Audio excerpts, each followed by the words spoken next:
to Beyond the Headlines on the WNBD Plus app, where we break down today's local news stories with our very own reporters. I'm Alex Berger. Today's big stories are a budget increase being proposed in Bloomington, then what food is on your table in Central Illinois, and finally the results from Limestone Community High School's Easter Seals fundraiser.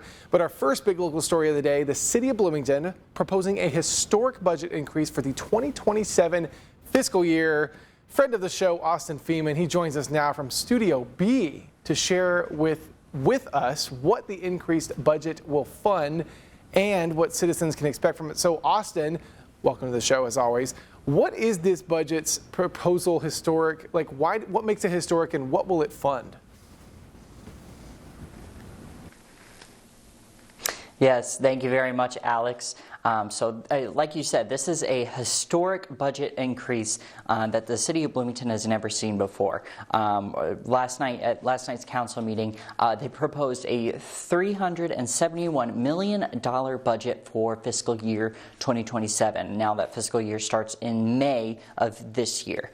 Now that is up $310 million from the previous budget of the 2026 fiscal year. Now, like I said before, this is proposed. It's not official yet, and they will have to go through a few more meetings until this is actually in place and confirmed as the budget. But like I said, the city has never seen an increase like this before, and the reason that they are increasing it so much is for state and federal mandated improvements to a lot of the water systems in the city of Bloomington. Now, this is something that's happening all over the country, where the federal government is asking cities to improve or to replace lead pipelines and also fix some water mains that are in the city of Bloomington. So that's kind of the main increase within this budget. Everything else is kind of supporting all of these other infrastructure improvements. But the water capital projects, these water projects that I was talking about, basically, like I said, it will replace lead pipes, fix some water mains around, all sorts of different things. And this has been needing to be done. The city has planned for this. They knew this was coming, and so they put it into the budget this year. Some other things is they will be funding for the first time ever the housing revitalization project. Now, they already received grants for this project every single year. We did a story on it just a few weeks ago about the grant that they received this year for the housing revitalization project. Now they actually have something in the budget which will fund this housing revitalization project and give it a little bit of a kickstart to hopefully get some more homes in Bloomington that are livable and that are habitable, and get some people into some new homes. Now, they also had in the budget road improvements. They really hope to have a four-man kind of crew that will be full-time and always be working on the roads, operating the paver and doing more paving full-time, like I said, around the city, hopefully to fix as many roads as I possibly can and be available all the time to do so. So a lot of the budget increase is mainly focused on infrastructure, and that's kind of the running theme for this fiscal year. Yeah, a lot of good information in there, Austin. I do want to ask real quick before we go, where is the money in this budget coming from? Yeah, so luckily for the citizens of Bloomington, there is going to be no tax increases coming your way, which is definitely nice. A lot of this is going to be funded by already existing taxes and also water bills. Water bills will be actually funding the water capital projects. From basically when you pay your water bill, that's the money being used to fund this project. So that's kind of where the money is coming from. No new taxes are coming to the city's way. So yeah. All right, awesome. Well, thank you so much. You're amazing, man. Thank you for bringing that on Beyond the Headlines. We'll see you next time. So shoppers, they've been going bananas for an IKEA orangutan plush toy after a beautiful baby Japanese monkey went viral after adopting one as its mother figure. Punch, a 7-month-old baby Japanese macaque was abandoned by his mother, abandoned by his mother at Ichikawa City Zoo when an onlooker noticed and alerted zookeepers. They swung into action. Keep in mind, he was a little baby. The keepers experimented with substitutes, including rolled up towels and other stuffed animals, before settling on the orange bug-eyed orangutan sold by Swedish furniture brand IKEA. Videos of the dynamic duel have gone viral, prompting a surge of visitors to the zoo. The toy's popularity has sparked a run on the same orangutan model at IKEA stores, with the plush selling out in multiple countries, including this one, according to local media. Yeah, you know, right before we came on to the Beyond the Headlines, I wanted to do a little more research on beautiful Punch, because I'm no better than anyone else. I've also seen so much of Punch, just as I'm sure you have. And, you know, it was devastating to see him just rolled through like that by those poor monkeys. That was so mean. But he did make another friend the other day. I know some people are probably sitting at home thinking I sound absolutely insane. Just go on the internet once. I promise you'll see a whole lot more about this Punch. We wish you the best. Well, when we come back on Beyond the Headlines, I'll be joined by Christopher Hueslick to talk about our WMD Plus exclusive podcast, What's on Your Table. We'll be right back.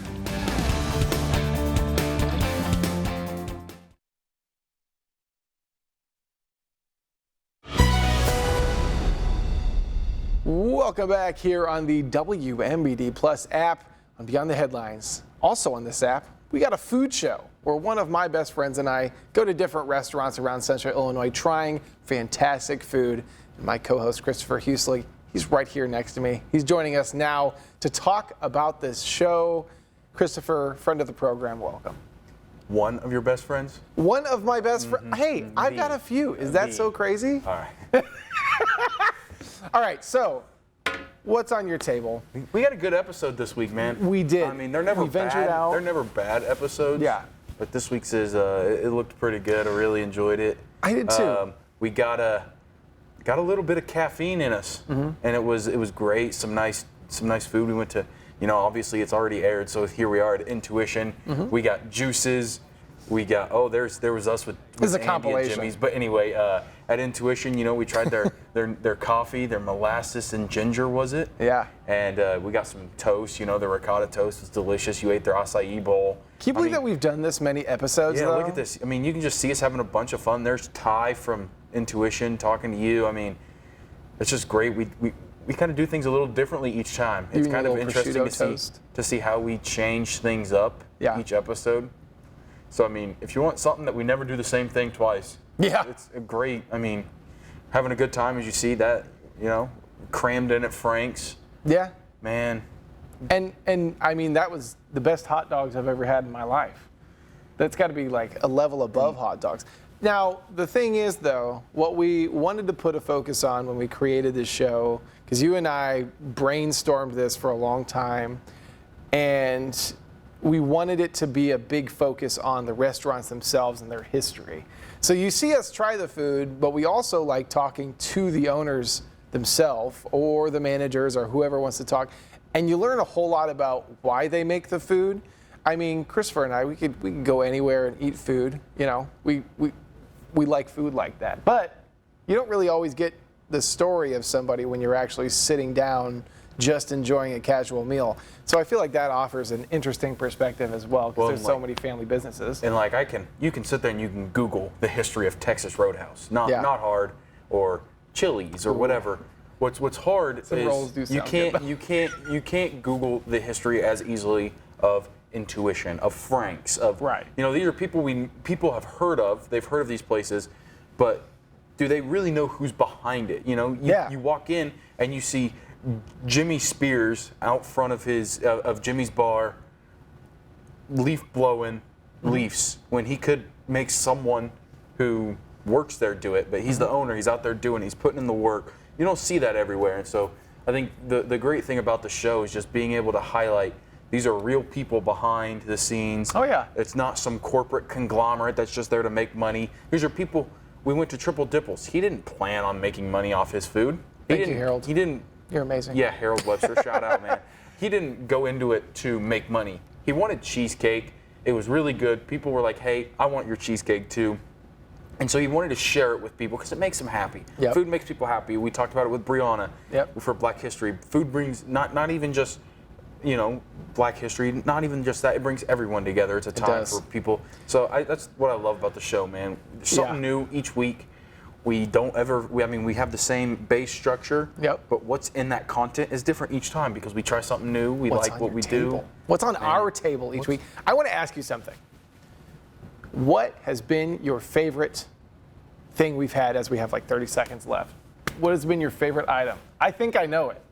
Can I guess it? Yeah. Is it that sausage sandwich? That sausage sandwich was delicious from Jimmy's. I think I'm going to have to go eggplant parmesan. Whoa! That was pretty good. Shout out to Jim's Bistro. They were all good, but it was that was probably the more unique thing that you don't try every day. I really did like the scallops from Jim's as well. I think also you could throw anything that Time gave us on that list. Everything at Everything's been Jimmy's amazing. is one of the best burgers in town too. I mean, sweet potato pie at Triple Doubles. I can't pick one top, but those are just some of my favorites. Yeah. All right. Switching gears a little bit here. This is a story. It's got me looking for a new vacuum this weekend.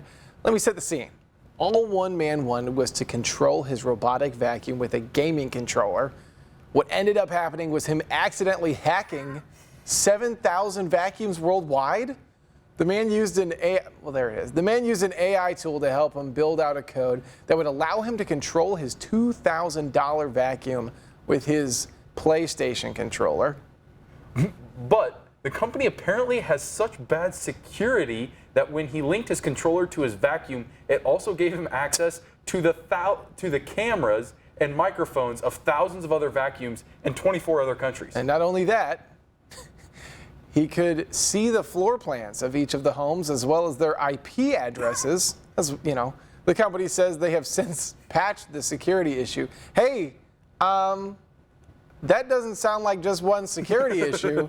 How the heck do you let somebody hack in and now all of a sudden everybody's homes are now on display? Why is this like the most stereotypical man story? You know what? I wanted to use my gaming controller to control my vacuum, and now I can see the house of thousands of people across 24 different countries. Poor Lola down the street, 80-year-old Lola. He had access to their microphones, so was he just listening to conversations in languages he couldn't even speak? Do you remember the game Watch Dogs on the Xbox? That's what this is. This guy just played Watch Dogs. All right, well, we've got one more local story for you when we return on Beyond the Headlines. I'll be putting myself on the hot seat.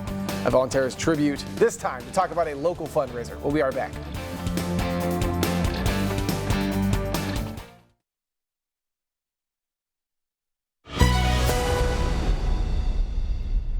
Welcome back. For our final local story of the day, Alex finds himself in the hot seat to talk about the results of a fundraiser at one local high school. That's right. Here's a look at how this morning's assembly at Limestone Community High School went. It's just so outstanding. Kids giving back to kids each and every day, and you can just see the difference that they're making in their lives. Limestone Community High School holds a yearly fundraiser for Easter Seals Central Illinois, a local nonprofit that dedicates its services to help kids with developmental delays, disabilities, or other special needs. What's even better is later on in their life when I run into them in the community and they come up and talk about how these 2 weeks are so important to them. And through events like the Rocket Man pageant, food fair, dodgeball, and Battle of the Sexes, in which the girls got to pie the guys in the face after raising more money,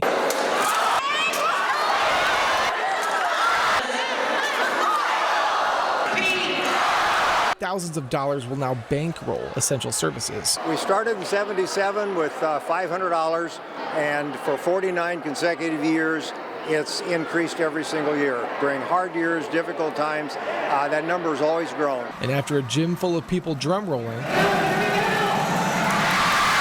Limestone broke last year's record by more than 12,000. Breaking last year's record is amazing. Like, that was our goal all in all. And I love seeing what it does. I'm happy that money is going to help those kids, and it's just great. The students couldn't be happier about the results, raising a total of $137,605. When I raised that 3 at the end, I almost got to tears. Like, I was so happy. Everyone was cheering. It was scary trying to see if we were going to get there or not, but I am over the moon that we actually got to get it, and this amazing community was able to help out, and it was all in all, it was amazing. What a loud gym Man, that is. man, you in gotta- the best way possible. You gotta love to see it, Alex.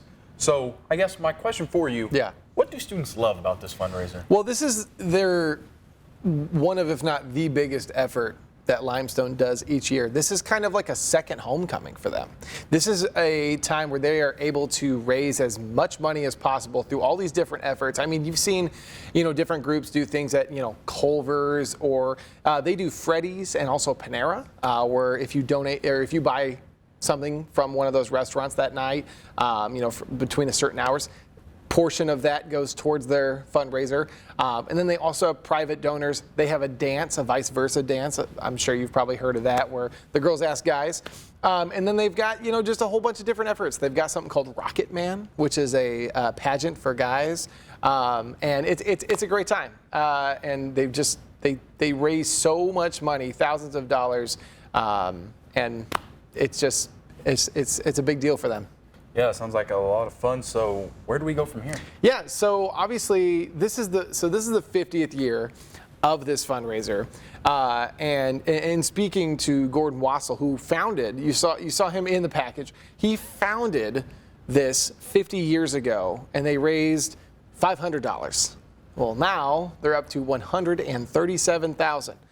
There's a couple dollars in between there, but so what they want to do is get more than that. This is $12,000 more than they raised last year. They raised $125,000 last year, and that seemed like a whoa, Gordon said that in the 50 years that this has gone on, they have never gotten less than the year prior. They continue to go up and exponentially more.